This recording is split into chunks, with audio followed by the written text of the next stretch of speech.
दोस्तों, उत्तराखंड के पहाड़ों से एक ऐसी रहस्यमय कहानी सामने आ रही है जिसने हर किसी को चौंका दिया और सवालों में उलझा दिया बबीता पांडे को, जो पिछले 40 दिनों से लापता है, लेकिन आज तक उसका कोई सुराग नहीं मिल पाया। दोस्तों, पुलिस या जांच एजेंसियां ऐसी कौन सी जांच पड़ताल कर रही हैं कि हाथ खाली है। दोस्तों, अब सवाल बबीता पांडे की गुमशुदगी से ज्यादा यह बड़ा हो चला है कि हमारी जांच टीमें, रेस्क्यू का काम कर रही वो तमाम एजेंसियां क्या सामर्थ्य है उनमें? उनका सामर्थ्य कटघरे में खड़ा है। बताऊंगा आपको पूरी खबर। नमस्कार, पहला मैं पंकज रौतेला, आप देख रहे हैं अपना उत्तराखंड न्यूज। दोस्तों, अब सीधे कहूं तो बबीता पांडे को खोज निकालने की बात हमारे पुलिस और सिस्टम के बस से बाहर की बात हो चुकी है। क्यों कोई सुराग नहीं खोजा जा सका, एजेंसियां नहीं हाथ लगा पाई, पुलिस खाली हाथ है। दोस्तों, दूसरी तरफ कहा यह जा रहा है कि यह मामला सिर्फ एक गुमशुदगी का नहीं बल्कि परियों के देश से जुड़ी उस रहस्यमय कहानी की ओर भी इशारा करता है जिसने इस पूरे घटनाक्रम को और भी रहस्यमय बना दिया।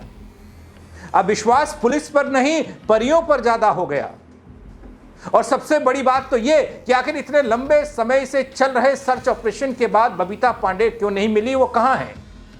क्या सिर्फ एक गुमशुदगी है या पहाड़ों में कोई ऐसी परछाई छिपी है वाकई में जो अब तक सामने नहीं आ पाई है? दोस्तों, 24 साल की नैनीताल की एमबीए की छात्रा बबीता पांडे 29 मई को उत्तराखंड के प्रसिद्ध हिल स्टेशन दयारा बुग्याल में आखिरी बार देखी गई थी। उसके बाद से उनका कोई सुराग नहीं मिल पाया। दोस्तों, दयारा बुग्याल उत्तरकाशी में है, उत्तरकाशी जिले में पड़ता है। बबीता पांडे दो मेल फ्रेंड के साथ, दो पुरुष साथियों के साथ दयारा बुग्याल में ट्रैकिंग के लिए गई थी और पहाड़ियों में रहस्यमय तरीके से गायब हो गई, गुम हो गई। बबीता पांडे की खोज के लिए सरकार ने, सिस्टम ने, पुलिस, एसडीआरएफ, डॉग स्क्वाड और आर्मी तक को उतार दिया। ड्रोन कैमरों से लेकर हेलीकॉप्टर से सर्च ऑपरेशन किया जा चुका है, लेकिन बबीता पांडे का कुछ पता नहीं है।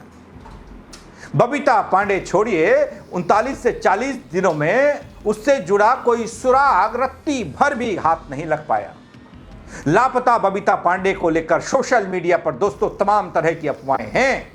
इनमें प्रमुख रूप से परियों के देश वाले खैट पर्वत से जुड़ी कहानियां खूब चल रही हैं, काफी वायरल हो रही हैं।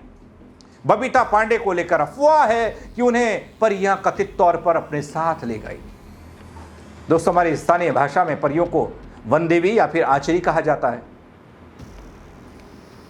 लोगों में आज भी ऐसी मान्यताएं हैं कि चैत्र के महीने यानी कि मार्च और अप्रैल के बीच में आचरियां बुग्याल या फिर घने जंगलों में दिखाई देती हैं। जिसने देखा ऐसा मुझे कोई मिला नहीं, लेकिन कहा जाता है। रुद्रप्रयाग, चमोली, टिहरी, ये वो जिले हैं। इन जिलों के कई गांव में आज भी लोग आचरियों को शांत रखने के लिए चैत्र माह में उनकी पूजा करते हैं, ताकि गांव में किसी के साथ कोई अनहोनी ना हो। परियां होती हैं, आचरियां होती हैं। सालों से यह किया जाता रहा है, चैत के महीने में पूजा। अब इसमें कितनी सच्चाई है, इसका अंदाजा इस बात से लगाया जा सकता है कि ये कहानियां सिर्फ मुंह जुबानी चलती आई हैं। इन्हें किसी ने कभी प्रत्यक्ष रूप से देखा नहीं है। परियों के देश वाली कहानी आपने खूब सुनी होगी बबीता पांडे के मामले में। बबीता पांडे से क्या कनेक्शन है इसका, बताता। दोस्तों, खैट पर्वत को स्थानीय लोग परियों का देश कहते हैं।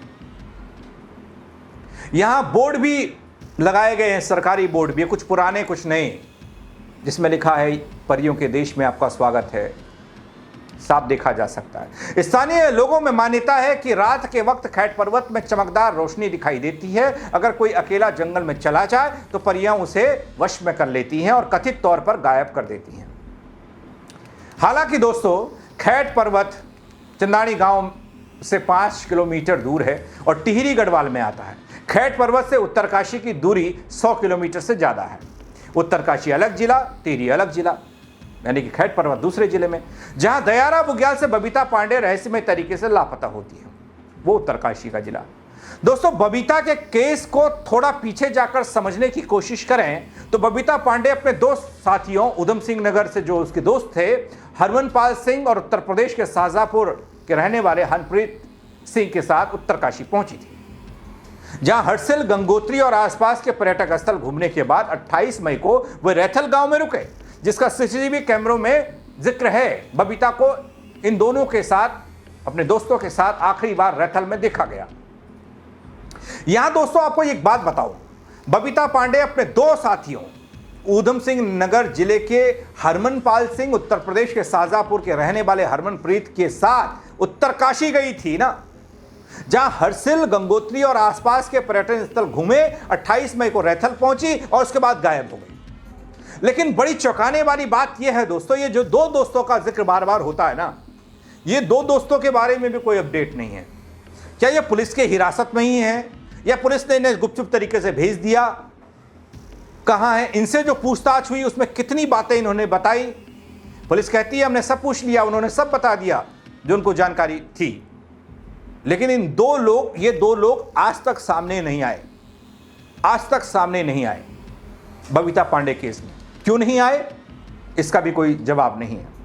और दोस्तों, सीसीटीवी कैमरे में बबीता को इन दो मित्रों के साथ ही आखिरी बार रैथल में देखा गया था ना, तो अगर ये पुलिस हिरासत में है, पुलिस इस बात का दावा बताए कि हाँ ये लोगों को हमने छोड़ा नहीं है, अगर नहीं है तो फिर ये चुपचाप कैसे निकल गए, कहां निकल गए? सोशल मीडिया के दौर में जहां बबीता पांडे को लेकर इतने सारे कयास, इतने सारा शोर, इतने सारे सवाल हैं, तो ये दो लोग उस पर कोई टिप्पणी क्यों नहीं कर रहे हैं? है ना, जायज सवाल है ना। लेकिन आज तक कुछ पता नहीं है तब। दोस्तों, 29 मई को तीनों दोस्तों ने रैथल से दयारा बुग्याल के लिए अपनी ट्रैकिंग शुरू की थी। रात में गोई बेस कैंप में रुके थे। इस कैंप से 29 मई की आधी रात को बबीता पांडे रहस्यमय परिस्थितियों में लापता हो गई। 38, 39, 40 दिन लगभग, ऐसा 29 तारीख से आप लगा सकते हैं हिसाब किताब। बबीता का कोई सुराग नहीं लग पाया।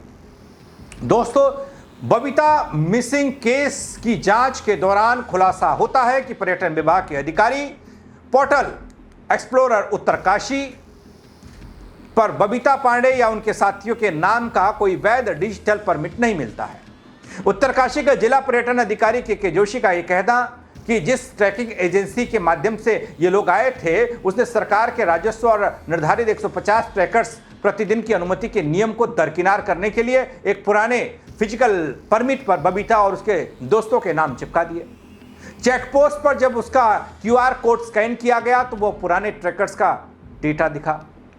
लेकिन दोस्तों, उन सब से इतर सवाल यह है कि हमारी जांच एजेंसियां कितनी सक्षम हैं। अब मैं वैसे कुछ शब्दों का इस्तेमाल नहीं करना चाहता जिसमें गरिमा तार हो जाए हमारी जांच एजेंसियों की या पुलिस की, क्योंकि ऐसे मामलों पर तो कड़वा ही मुंह से निकलता है। दोस्तों, मैंने पिछला वीडियो एक बनाया था जिसमें मैंने जिक्र किया था, अगर कोई बॉम्ब प्लांट करके चला जाता दयारा बुग्याल में, कोई आतंकवादी वहां घुस जाते, उनको कैसे खोजते आप, क्या करते आप?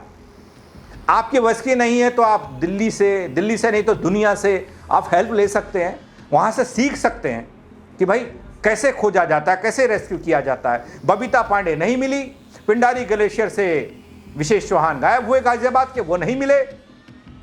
चमोली फूलों की घाटी में गुड़गांव के गब्बर सिंह, अधेड़ उम्र का आदमी निहंग, वो गायब हुआ, उसके बारे में कोई खबर नहीं आई।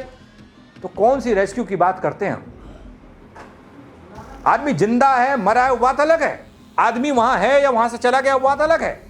लेकिन आपको अपनी जिस जिम्मेदारी के लिए आपको तय किया गया है, तैनात किया गया है, उसको देखते हुए उस पर तो खरा उतरना ही पड़ेगा ना दोस्तों। लेकिन यहां ना कोई पूछने वाला है, ना कोई जवाब देने वाला है, बस चल रहा है सब राम भरोसे। मुझे ऐसा लगता है। आपको क्या लगता है? आप अपनी राय कमेंट के जरिए दे सकते हैं दोस्तों, बता सकते हैं, खबर को शेयर कर सकते हैं और लोग देखें तो वो भी अपनी राय दे पाएं, क्योंकि अब तो पानी नाक तक नहीं, सांस फूलने लगी है, ऐसा मुझे लगता है। आपको पता नहीं, आप बताइएगा कमेंट के जरिए। दोस्तों, फेसबुक पर देख रहे हैं, फॉलो नहीं किया है तो वो जरूर कर लीजिएगा। यूट्यूब पर देख रहे हैं, सब्सक्राइब नहीं किया है, वो जरूर कर लीजिएगा। मेरे साथ जुड़ने के लिए आप सबका बहुत शुक्रिया दोस्तों। कोई नई अपडेट आएगी, जल्द हाजिर होऊंगा। जय उत्तराखंड।